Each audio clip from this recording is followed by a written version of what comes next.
ಬೇರೆ ರೀತಿಯ ಏನೋ ಸಮಸ್ಯೆಗಳಿದ್ರೂ ಜನಗಳ ಮೇಲೆ ತೋರ್ಸೋಕೆ ಹೋಗಬಾರ್ದು. ನಮ್ಮಲ್ಲಿ ಏನಾಗ್ತದೆ ಅಂದರೆ ಬೇರೆ ಸಮಸ್ಯೆ ತಗೊಬಂದು ರೋಡಾಗಿ ನಿಂತ್ಕೊತೀವಿ, ನಿಮ್ಮ ಪ್ರೆಜರ್ಗಳು ಬೇರೆ ಕಡೆಯಿಂದ ಮೇಲಾಧಿಕಾರಿಗಳ ಪ್ರೆಜರ್ ಇದೆ ಅಂದ್ಬಿಟ್ಟು ನಾವು ಸಾಮಾನ್ಯ ಜನರ ಮೇಲೆ ದೌರ್ಜನ್ಯ ಮಾಡೋಕೆ ಹೋಗ್ತೀವಿ. ಟಿಕಾ ಮುಚ್ಕೊಂಡು ಕಟ್ಟೋ ಇನ್ನೊಂದು ಮತ್ತೊಂದು ಅವೆಲ್ಲ ಬಿಡಬೇಕು, ಜನಸ್ನೇಹಿಯಾಗಿರಬೇಕು, ಜನಗಳು ಅರ್ಥ ಮಾಡ್ಕೊತಾರೆ. ಯಾಕಂದರೆ ಆವಾಗೇ ನಾವು ಸ್ಟೇಷನ್ಗಳಿಗೆ ಬರೋದಕ್ಕೆ ಕಂಪ್ಲೇಂಟ್ ಕೊಡೋದಕ್ಕೆ ಮತ್ತೊಂದಕ್ಕೆ ಯಾರು ಈ ಕ್ವಶನ್ ಕೇಳೋರು ಇಲ್ಲ. ಸರ್ಕಾರಕ್ಕೆ ಹೋಗಿಲ್ಲ, ಅವ್ರ ಜಾಬ್ಗೆ ಹೋಗಿದೆ, ಸಸ್ಪೆಂಡ್ ಮಾಡಿದೆ, ಇವತ್ತವರೆಗೂ ಅವ್ರನ್ನ ಟ್ರಾನ್ಸ್ಫರ್ ಮಾಡೋದ್ರಲ್ಲಿ ಯಾವ ರೀತಿ ನ್ಯಾಯ ಸಿಕ್ಕಿದೆ ಗೊತ್ತಾಗ್ತಿಲ್ಲ. ಇವಾಗ ನಾವು ಇಷ್ಟು ಜನ ಅವರಿಗೆ 3 ಸತಿ ವಾರ್ನಿಂಗ್ ಕೊಟ್ಟಿದ್ದಾಗಿದೆ.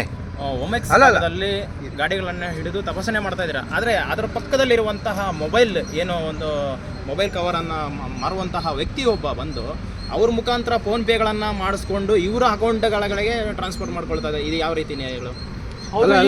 ಈಗ ನಡೀತಾ ಇರೋದು ಘಟನೆಗಳು. ಅವ್ರೇನನ್ನ ಕೊಡ್ಲಿಲ್ಲ ಅಂದ್ರೆ ಬ್ಯಾಡ್ ಕಮೆಂಟ್ ಅಮ್ಮ ಹಕ್ಕನ್ನು ಎಲ್ಲಿ ಗಂಟ ಹೋಗುತ್ತೆ ಗೊತ್ತಾ? ಆ ಪದಗಳು ಬೇಕಾ? ಎಲ್ಲಿಂದನೋ ಬಂದಿರ್ತೀವಿ. ನೀವು ಬೇರೆ ರೀತಿಯಲ್ಲಿ ಡೈವರ್ಟ್ ಮಾಡಬೇಡ್ರಿ. ಅದು ಇನ್ನು ಮುಂದೆ ಆದರೂ ಅದು ಕೋರ್ಟಿಗೆ ಪೆನಾಲ್ಟಿ ಕಟ್ಟುವಂಥದ್ದು ಆಗಬೇಕು. ಯಾಕಂದರೆ ಹೈಕೋರ್ಟ್ ಆದೇಶ ಮಾಡಿರೋದ್ರಿಂದ ಯಾವುದೇ ವೆಹಿಕಲ್ ಹಿಡಿದಾಗ ನೀವು ಅಲ್ಲೇ ಬೇಕಾದ್ರೆ ರಸೀತಿಯನ್ನು ಬರೆದು ಕೊಡಿ, ಅವ್ರು ಕಟ್ಕೊತಾರೆ. ನಿಮ್ಮ ಅಲ್ಲಿ ಕಂಪ್ಯೂಟರ್ ನಿಮ್ಮ ಲಾಗಿನ್ ಇದರಲ್ಲಿ ಅದು ಎಂಟ್ರಿ ಆಗಿರ್ತದೆ. ರಸೀತಿ ಕೊಡಬೇಕು ಅಂದಾಗ ಅವರು ಒರಿಜಿನಲ್ಲು RC ಕಾರ್ಡು ಏನೋ DL ಕೊಡಬೇಕು. ಹೌದು, ನೀವು ಒಂದು ನಿಮಿಷ ಸರ್, ನಿಮಗೆ ಈಗ ಒಂದು ನಿಮಿಷ ರೀ. ಈಗ ಹಲವಾರು ಕಡೆ ಏನಾಗ್ತದೆ ಅಂದರೆ ವೆಹಿಕಲ್ ಅಡ್ಡ ಹಾಕೋದಕ್ಕಿಂತಲೂ ಕ್ಯಾಮ್ರಾಗಳ ಮುಖಾಂತರ ಗಾಡಿಗಳನ್ನು ಏನು ವೈಲೇಷನ್ ಮಾಡ್ತಾರೆ ಅನ್ನೋ ಫುಟ್ಪಾತ್ ಮೇಲೇನೋ ಸಿಗ್ನಲ್ ಜಂಪ್ ಮಾಡುವಂಥದ್ದು, ಯಾವುದೇ ದಾಖಲಾತಿಗಳು ವೆಹಿಕಲ್ ಮೇಲೆ ಹಾಕ್ಬೋದು, ಗಾಡಿ ಮೇಲೆ ಯಾವುದೇ ಕಾರಣಕ್ಕೂ ಗಾಡಿಗಳನ್ನ ಹಿಡಿಬಾರ್ದು, ಪರಿಶೀಲನೆ ಮಾಡಬಾರ್ದು. ನೀವು ಹಾಕಿ. ಈಗ ಕೆಲವು ಯಾರು ಲಕ್ಷಾಂತರ ರೂಪಾಯಿ ಜೋಬಲ್ ಮಾಡ್ಕೊಂಡು ಹೋಗಲ್ಲ, ಬಿದ್ದಾಗ ಕೋರ್ಟ್ ಕಟ್ತಾರೆ, ಇಲ್ಲಾಂದ್ರೆ ಗಾಡಿ ಸೀಸ್ ಮಾಡಿ ಕಟ್ಟಿಲ್ಲ ಅಂದಾಗ ಫೋಟೋ ಹೊಡ್ಕೊಂಡು ಅವ್ರಿಗೆ ಇದು ಮಾಡಬೇಕು. ಗಾಡಿಗಳನ್ನ ತಡಿಬಾರ್ದು. ನೀವು ಹೋಗಿ ಮಧ್ಯ ರಸ್ತೆನಲ್ಲಿ ಹೋಗಿ ತಡಿತೀರಾ, ಅವ್ರು ಹಿಂದೆ ಬರ್ತಾ ಇರೋರು ನೋಡ್ತಾರೆ, ಅಥವಾ ನಿಮ್ಮನ್ನು ನೋಡಿ ಅವರು ತಿರ್ಸ್ಕೊಂಡಾಗ ಡೈವರ್ಟ್ ಮಾಡಕ್ಕೆ ಹೋಗ್ತಾರೆ, ಅವರೇ ಬೀಳ್ತಾರೆ. ಇವೆಲ್ಲ ಆಗುತ್ತೆ ಅನ್ನೋ ಉದ್ದೇಶದಿಂದನೇ ಅವರು ಪ್ರವೀಣ್ ಸುದ್ ಅವರು DGP ಅವರು ನಿಮ್ಗೆ ಆದೇಶನೇ ಮಾಡಿದ್ದಾರೆ ಯಾವುದೇ ಕಾರಣಕ್ಕೂ ಗಾಡಿಗಳನ್ನ ಹಿಡಿಬಾರ್ದು ಅಂತ. ಆದ್ರೂ ನೀವು ಈ ವೈಲೇಷನ್ ಎಲ್ಲ ಬಿಟ್ಟು ನಿಮ್ಗೆ ಹೇಗೆಲ್ಲ ಬೇಕೋ ಹಾಗೆ ವರ್ತಿಸ್ಕೊಂಡು ನಿಮ್ಗೆ ಹೇಗೆಲ್ಲ ಕಾನೂನು ಬೇಕೋ ಅದನ್ನು ಮಾಡ್ಕೊಳ್ತೀರಾ. ಅದನ್ನು ಬಿಡಿ. ಸಾರ್ವಜನಿಕರಿಗೆ ಹೌದು ನೀವು ಕೆಲವೊಂದು ಭಾಗದಲ್ಲಿ ನೀವು ಅವೇರ್ನೆಸ್ ಕೊಡಿ. ಹೌದು, ಮೊಬೈಲ್ ನೀವು ಹೆಲ್ಮೆಟ್ ಹಾಕೋದಿಲ್ಲ, ಹೌದು, ಅದನ್ನು ನೀವು ಅವೇರ್ನೆಸ್ ಏನೆಲ್ಲ ಕಾರ್ಯಕ್ರಮ ಮಾಡಿದ್ದೀರಾ ನಿಮ್ಮ ಪೊಲೀಸ್ ಇಲಾಖೆ ಕಡೆಯಿಂದ? ನೋಡೋದಕ್ಕಿಂತ TV ಇದ್ರ ಮಾಧ್ಯಮದಲ್ಲೇ ಬರ್ತಾ ಇದೆ. ಎಲ್ಲರೂ ಹೆಲ್ಮೆಟ್ ಹಾಕಬೇಕು, ಧರಿಸಬೇಕು, ಕಡ್ಡಾಯವಾಗಿ ದಾಖಲಾತಿ. ಇಲ್ಲ ಅಂದರೆ ಈಗ ಕೆಲವರು ಇನ್ಶೂರೆನ್ಸ್ ಇಲ್ಲ, ಈ ಗಾಡಿಗಳಿಗೆ ಇನ್ಶೂರೆನ್ಸ್ ಇಲ್ಲ ಅಂದಾಗ ನಾವು ಆಕ್ಸಿಡೆಂಟ್ ಆದಾಗ ಅವರು ಸ್ಟೇಷನ್ ಬರ್ತಾರೆ, ಆವಾಗ ಅವ್ರಿಗೆ ಏನು ಸಿಕ್ಕಲ್ಲ. FIR ಆದಾಗ ತುಂಬಾ ಸಮಸ್ಯೆಗಳಾಗ್ತವೆ. ಇನ್ಶೂರೆನ್ಸ್ ಮಾಡಲಿಲ್ಲ ಅಂದಾಗ ಅವ್ರಿಗೆ ಒಂದ್ಸರಿ ನೀವು ಗಾಡಿ ತಗೊಂಡು ಇಟ್ಕೊಳ್ಳಿ. ಆದರೆ ಇದೊಂದೇ ಒಂದು ಕ್ವಶನ್ ಸರ್, ಇದು ಒಂದೇ ಒಂದು ಎಕ್ಸಾಂಪಲ್ ನಿಮ್ಗೆ ತೋರಿಸ್ತಾ ಇರೋದು. ಈ ಥರದ್ದು ಸುಮಾರು ಇದೆ. ನಾವು ಪ್ರತಿಯೊಬ್ಬರನ್ನು ಹಿಡಿಯೋದಕ್ಕಾಗಲ್ಲ ಸರ್. ಇನ್ನೊಂದು ಇಲ್ಲೇ ಅವಾಗ ಅಭಿಯಾನ ಮಾಡ್ತಾ ಇರೋದ್ರಿಂದ ನಮ್ಮ ನಂಬರ್ಗಳು ಸಾಕಷ್ಟು ಜನಕ್ಕೆ ಹೋಗ್ಬಿಟ್ಟಿದೆ. ಡೈಲಿ ಫೋನ್ಗಳು ಬರ್ತಾನೆ ಇರ್ತವೆ, ಯಾರಿಗಾದ್ರೂ ಅಲ್ಲಿ ನನಗೆ ಪ್ರತಿದಿನ ಒಂದು ಎಲ್ಲ 2-3 ಬರ್ತವೆ. ಆದ್ರೂ ನಾವು ಇಲ್ಲಿ ತನಕ ಬಂದಿಲ್ಲ. ಏನೋ ನಾನು ದೂರು ಕೊಟ್ಟಿದ್ದೀವಿ, ಆ ದೂರ ಮೇಲೆ ಏನೆಲ್ಲ ಆಕ್ಷನ್ ತಗೊಳ್ತಾರೆ ಅಂತ ಇಲ್ಲಿ ತನಕ ನಾವು ಯಾವುದಕ್ಕೂ ಬಂದಿಲ್ಲ. ಈಗ ಮೊನ್ನೆ ಅವ್ರನ್ನ ಫೀಸ್ ಕಟ್ಸ್ಕೊಂಡೈತಲ್ದೆ ಗಾಡಿನ ಸೀಸ್ ಮಾಡಿದ್ಮೇಲೆ ನಾವು ಬಂದಿದ್ದು. ಗಾಡಿನ ಸೀಸ್ ಮಾಡೋ ಅವಶ್ಯಕತೆ ಏನಿತ್ತು? ಹಾಗಾದ್ರೆ ಫೈನ್ ಏನು ಕಟ್ಸ್ಕೊಂಡ್ರು ಇವರು? ಅದು ಗಾಡಿ ಬೀಗ ಅವ್ರ ಹತ್ರ ಕೊಟ್ಟು ಅವ್ರಿಗೆ ಗಾಡಿ ಬೇಕು. ಆಮೇಲೆ ನಂತರ ಗಾಡಿನ ತಗೊಬಂದು ಇಲ್ಲಿ ಬಿಟ್ಟು ಗಾಡಿ ಕೀ ತಗೊಂಡೋಗಿ ಅವ್ರಿಗೆ ಕೊಟ್ಟಿರೋದು. ನೀವೇನೋ ಮಾಡ್ಕೊಳ್ಳಿ, ಫೀಸ್ ಹೆಂಗೋ ನನಗೆ ಬಂದ್ಬಿಟ್ಟಿದೆ, ನಾನು ಜಾಬ್ ಹಾಕ್ಕೊಂಡಿದ್ದೀನಿ, ಆಮೇಲೆ ನೀವೇನೋ ಮಾಡಿ ಗಾಡಿ ಬಿಡಿಸ್ಕೊಂಡೋಗಿ, ನಾನು ಹೊರಟೋಗ್ಬಿಡ್ತೀನಿ ಡ್ಯೂಟಿ ಮುಗಿಸ್ಕೊಂಡು. ಇದೆ ಅಲ್ವಾ ಸರ್? ಇವಾಗ ನೀವೇನೋ ಝೊಮ್ಯಾಟೊ ಕೇಸ್ ಏನೋ ಮಾಡೋದಕ್ಕಾಗಲ್ಲ. ಇದ್ರ ಮೇಲೆ ಝೊಮ್ಯಾಟೊ ಕೇಸೇ ಮಾಡೋದು. ಟೊಮೊಟೊ ಕೇಸ್ ಅವರೇ ಮಾಡಬೇಕು, ನಾವೆಲ್ಲ ನಾವು ಕೊಡೋದು ಸಾಕ್ಷಿ ಟೊಮೊಟೊ ಕೊಡ್ತಾ ಇದ್ದೀವಿ, ಕೊಡಬೇಕಾಗಿತ್ತಲ್ವಾ? ಇವಾಗ ಸಾಕ್ಷಿ ಇದಕ್ಕಿಂತ ಸಾಕ್ಷಿ ಏನು ಬೇಕು? ಅಲ್ಲ, ಇದಕ್ಕಿಂತ ಸಾಕ್ಷಿ ಏನು ಬೇಕು? ಇದಕ್ಕಿಂತ ಸಾಕ್ಷಿ ಏನು ಬೇಕು ನೋಡಿ. ಈ ಡಿಜಿಟಲ್ ಕಂಪ್ಲೇಂಟ್ಗಿಂತ DSP ಅವರೇ, SP ಅವರೇ, DIG ಅವರೇ, IG ಅವರೇ, ನಿಮ್ಮ ಗೃಹ ಸಚಿವರೇ ಎಲ್ಲ ನೋಡಿ,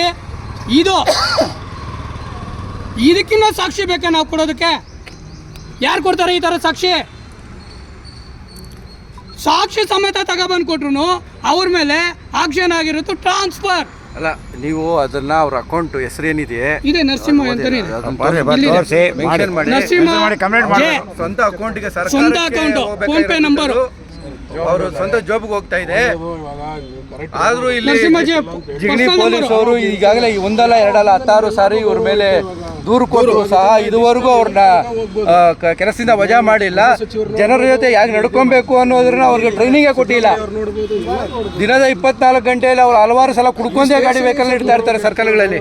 ಮತ್ತೆ ಮದ್ಯಪಾನ ಮಾಡಿ ಇವರು ಕೆಲಸ ಮಾಡ್ತಾ ಇರ್ತಾರೆ ಅಂತ ಸಾಕಷ್ಟು ಕಂಪ್ಲೇಂಟ್ ಕೂಡ ಆಗಿದೆ ಇದ್ರ ಬಗ್ಗೆ.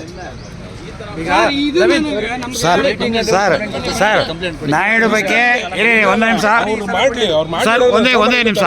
ನಾಯ್ಡು ಬಗ್ಗೆ 3 ಸತಿ ನಾವೇ ಬಂದು ನೀವಿರುವಾಗಲೇ ಕಂಪ್ಲೇಂಟ್ ಮಾಡಿ ಇರಿ ಸರ್. ಒಂದು ನಿಮಿಷ, ಒಬ್ಬರು ಮಾತಾಡಿ. ನಾಯ್ಡು ಮೇಲೆ 3 ಸತಿ ನಾವು ಬಂದು ನೀವಿರುವಾಗಲೇ ಕಂಪ್ಲೇಂಟ್ ಮಾಡಿದ್ದೀವಿ. ಯಾವುದು ಈ ಥರ ನೀವು ಆಕ್ಷನ್ ತಗೊಳ್ತಾ ಇಲ್ಲ.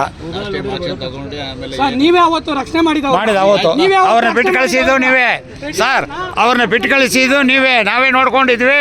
ಹೋಗಿ ಅಂತ ಕಳಿಸಿದ್ದು ಇವರೇ. ಆಮೇಲೆ ನೋಡಿ, ಇದು ಈ ಸತಿ ನೀವು ಆಕ್ಷನ್ ತಗೊಳ್ಳಿಲ್ಲ ಅಂದ್ರೆ ಸರ್, ಈ ಸತಿ ನೀವು ಕಂಪ್ಲೇಂಟ್ ಕೊಡ್ತೀವಿ. ನೀವು ಆಕ್ಷನ್ ತಗೊಳ್ಳಿಲ್ಲ ಅಂದ್ರೆ ನಾವು ಗ್ಯಾರಂಟಿ ಇಲ್ಲಿ ಕೂತ್ಕೊಂಡು ಹೋರಾಟ ಮಾಡಬೇಕಾಗಿದೆ. ಯಾರು ಎಲ್ಲಿ ತೋರಿಸಿ ಸರ್, ಎಲ್ಲಿ ವಿಡಿಯೋ ಮಾಡಬಾರ್ದು ತೋರಿಸಿ ಸರ್. ಸರ್ ವಿಡಿಯೋ ಮಾಡಬಾರ್ದು ಅಂತ ಎಲ್ಲಿ ತೋರಿಸಿ ಸರ್. ವಿಡಿಯೋ ಮಾಡಬಾರ್ದು ಅನ್ನೋದು ಮಾತ್ರ ತೋರಿಸಿ ಸರ್. ವೆಪನ್ಸ್ ಅಲ್ಲಿ ಸರ್ ಇಲ್ಲ ಮಾಡಬಾರ್ದು ಅನ್ನೋದು ಎಲ್ಲಿದೆ ಗೊತ್ತಾ ಸರ್? ವೆಪನ್ಸ್ ಇರೋ ಜಾಗದಲ್ಲಿ ಮಾತ್ರ ಮಾಡಬಾರ್ದು. ಇವಾಗ ನಾವೇನು ಇಲ್ಲಿ ಪಬ್ಲಿಕ್ ಮಾಡೋದು ಇಲ್ಲ ಮಾಡಬಾರ್ದು ಎಲ್ಲಿದೆ ಹೇಳಿ ಸರ್. ಹೇಳಿ, ವೆಪನ್ಸ್ ಇರೋ ಜಾಗದಲ್ಲಿ ಮಾಡ್ತಾ ಇದ್ದೀವಾ? ಹಾಂ, ಇಲ್ಲ ಹೈಕೋರ್ಟೇ ಮಾಡಿದೆ. ಬೆಳಗ್ಗೆ ಆದೇಶ ಮಾಡಿ ವಿಡಿಯೋ ಮಾಡಬಾರ್ದು ಅಂತ ಸಂಜೆ ಮತ್ತೆ ವಾಪಸ್ ತಗೊಂಡ್ರು. ದಯವಿಟ್ಟು ನೋಡಿ ಸರ್, ಇದು 3ನೇ ಸತಿ 4ನೇ ಸತಿ ನಾಯ್ಡು ಮೇಲೆ ಮಾಡ್ತಾ ಇದ್ದೀವಿ. ಕಂಪ್ಲೇಂಟ್ ನೀವು ಮಾಡಿ ಆಕ್ಷನ್ ತಗೊಳ್ಳಿಲ್ಲ ಅಂದ್ರೆ ಖಂಡಿತವಾಗಿ ನಾವು ಹೋರಾಟ ಮುಂದುವರಿತದೆ. ಕೊಡ್ತೀವಿ ಸರ್, ಇವಾಗ ಕೊಡ್ತೀವಿ ಸರ್.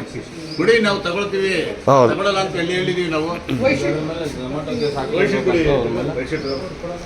ಪ್ರತಿ ಬಾರಿ ದೂರು ಕೊಟ್ಟು ನಾವೇ ದೂರು ಕೊಡ್ತಾನೆ ಇರಬೇಕು. ಆಮೇಲೆ ಸ್ಟೇಷನಲ್ಲಿ ಇವ್ರ ಮೇಲೆ ಸುಮಾರು ಕೇಸ್ ಬುಕ್ ಮಾಡಿ ವಿಡಿಯೋ ಸಾಕ್ಷಿ ಸಮೇತ ಕೊಡ್ತೀವಿ. ಇನ್ನೊಂದು ಸತಿ ಸಾಕ್ಷಿ ಸಮೇತ ಕೊಡ್ತೀವಿ. ಇನ್ನೊಂದು ಏನು ಮಾಡ್ತಾ ಇದ್ದಾರೆ ಗೊತ್ತಾ ಸರ್? ನವೀನ ಒಂದು ನಿಮಿಷ ಸರ್. ನಮ್ಮದಲ್ಲಿ ಯಾರೇ ಕಂಪ್ಲೇಂಟ್ ಕೊಟ್ಟರೆ ಕೂಡ ಏನು ಮಾಡ್ತಾರೆ ಗೊತ್ತಾ ಸರ್? ಇಮಿಡಿಯೇಟು NCR ಕೊಟ್ಟು ಕಳಿಸ್ಬಿಡ್ತಾರೆ. FIR ಮಾಡಲ್ಲ. ಮಾಡಿಬಿಟ್ಟು ಕಳಿಸ್ಬಿಟ್ರ ಈ ಬಡವರು ತಂದು ಕೊಡ್ತಾರೆ. ಅವ್ರ ಕೋರ್ಟ್ಗೆ ಹೋಗೋ ಮಟ್ಟಕ್ಕೆ ಅವ್ರು ಇರಲ್ಲ. ನಾನು ಅದನ್ನೇ ಹೇಳ್ತಾ ಇರೋದು, ಯಾವ ಕೇಸ್ನಲ್ಲಿ ಯಾವ ಥರ ತನಿಖೆ ಮಾಡಬೇಕು, ಏನು ಮಾಡಬೇಕು, ಕೊಟ್ಟಿದ್ದೀವಿ ಪೇಪರ್ ಕೊಟ್ಟಿದ್ದೀವಿ ಅನ್ನೋದು ಅವ್ರು ಕೊಡ್ತಾರ ಕಂಪ್ಲೇಂಟ್ ಕೊಡ್ತಾರಲ್ಲ ಅದ್ರ ಮೇಲೆ ಬರ್ತದೆ. ಈಗ ಹೊಸ ಕಾನೂನು ತಿದ್ದುಪಡಿ ಆಗಿದೆ, BNS IPC ಇದನ್ನು BNS ಅಂತ ಆಗಿದೆ. ಸೊ ಅದರಲ್ಲಿ ಕಾನೂನಲ್ಲಿ ಏನಾದರೂ ನಾವು ಮಾಡಲೇಬೇಕು. ಮಾಡಲ್ಲ ಅಂತ ಎಲ್ಲೂ ಬರಲ್ಲ ಇವಾಗ ಸರ್. ಏನೇ ಚೇಂಜ್ ಸರ್, ನಾವು ಹ್ಯಾಂಡ್ ರೈಟಿಂಗ್ ಹಿಡ್ಕೊಟ್ರೆ ಕೂಡ 420 ಕೇಸು, ಅದರಲ್ಲೇ 136 ಕೇಸು, 36A ಕೇಸು ಯಾವುದು ಆಗಿದೆ ಅಲ್ವಾ? ಅದು ನಾವು ಹ್ಯಾಂಡ್ ರೈಟಿಂಗ್ ಹಿಡ್ಕೊಡುವಾಗ ಇಲ್ಲ ನಾವು ಇಲ್ಲ ಸಾಕ್ಷಿ ಇಲ್ಲ. ಒಂದು ನಿಮಿಷ ಸಾಕ್ಷಿಗಳು ಇಲ್ಲ ಹಂಗೆ ಮಾಡಿದ್ರೆ ಮಾತ್ರ ಸರ್. ಡೊಮೆಕ್ಸ್ ಅಂದರೆ ಏನಮ್ಮ? ಡೊಮೆಕ್ಸ್ ನಮಗೆ ಅರ್ಥ ಆಗಲ್ಲ.